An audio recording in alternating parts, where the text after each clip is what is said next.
All right, in Letterland today, we are learning new vocabulary words. We have unsafe, unequal, uneasy, unfair, unwilling.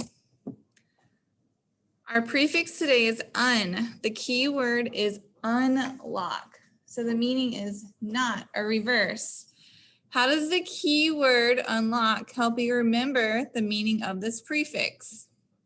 Because if you unlock something, it's not locked, right? Can you relate these words to the prefix meaning? So unhappy would mean you're not happy. Unlucky would mean you are not lucky.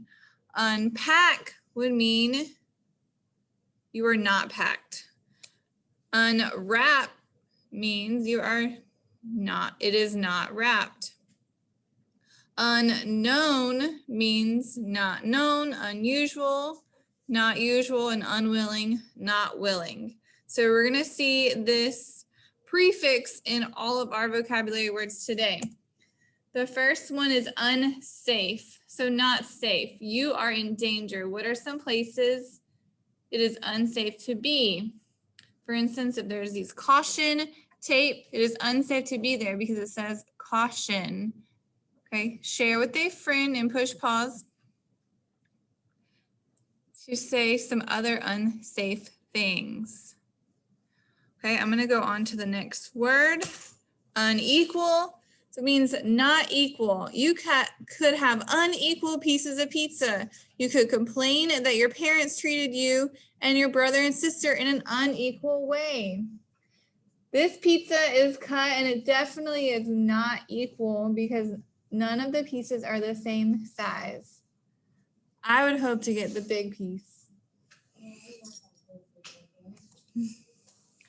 Uneasy. If you're uneasy, then you feel at least a little worried. You're uneasy about a choice you have to make. You are uneasy about something that might or might not happen. Uneasy. Unfair. Not fair.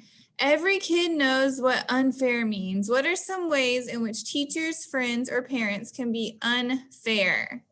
You may pause and share some of those things. For instance, in this picture, it says, hey, it was my turn to stir. The brother and sister were supposed to be taking turns, but it looks like the sister kept doing it and didn't want to share her turn. I'm sure some of you who have siblings can relate. Unwilling. If you are willing to do something, you will do it and you don't mind. But if you are unwilling, you might not want to do it because it's not fair. Unwilling.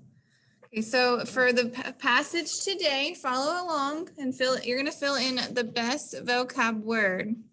Okay, so go ahead and get your pencil, follow along in the passage. Okay, vote. My great grandmother, Gigi for short, likes to vote at home, but there is one day that Gigi is unwilling to remain at home. That is on voting day. The last election morning was very cold with icy sidewalks. Pop, my grandfather, was worried and blank about Gigi going out. He thought it was blank since she walks with a cane. He said maybe they could delay voting until later in the day. Gigi was very unhappy. She said to Pop, if you won't drive me, I will walk the 5 miles by myself.